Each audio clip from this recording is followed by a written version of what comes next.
I'm Adam. And I'm Robert, and our topic was animal spirits. What are animal spirits? Well, animal spirits were first conceived by John Maynard Keynes and presented and published in his general theory. Animal spirits essentially are waves of optimism and pessimism that affect the consumers in the economy, and ultimately, through that, affects the economy as a whole. Now, the reason he chose to call them animal spirits is basically that term sort of captures the idea that these aren't mathematical quantities, they aren't really quantifiable or predictable, and that they're more just what arise from the more instinctive part of human nature that isn't really rational or predictable.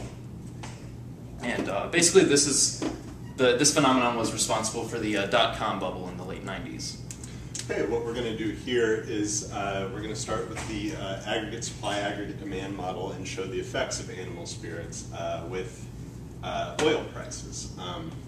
So let's assume that we have word gets around that there's going to be a jump in oil prices, ultimately causing a boost in gas prices. Okay, starting in long-run equilibrium, you can see that LRAS, SRAS, and AD are all here connected at Y star. Okay, so now let's say the word gets around that gas prices are going to go up. Well, if gas prices go up, then everybody's going to want to get to the gas station before they actually do go up, which is going to generate a boost in aggregate demand, shifting this curve to the right.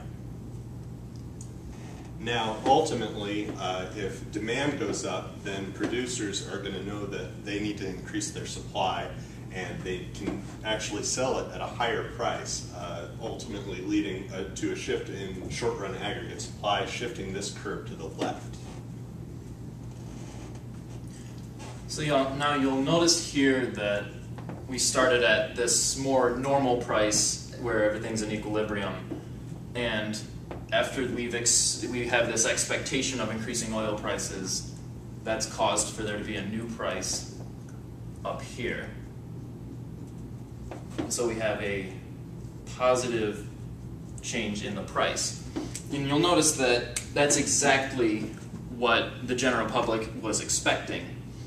And this is a good example of what's called a self-fulfilling prophecy, which is basically when people have a prediction of something occurring, and the simple fact that they've predicted this occurrence ultimately brings the occurrence into being. And this is sort of a macroeconomic equivalent of Heisenberg's uncertainty principle, which applies in quantum mechanics.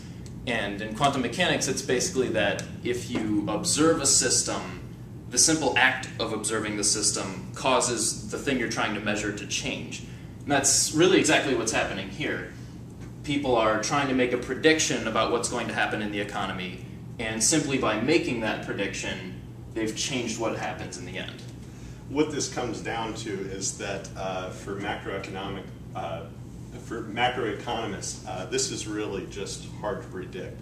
And policymakers do the best they can with it, but ultimately what it comes down to is speculation, which is exactly what we talked about in the definition of animal spirits, is that it's immeasurable to a certain degree. It's easy to model, but it's hard to account for.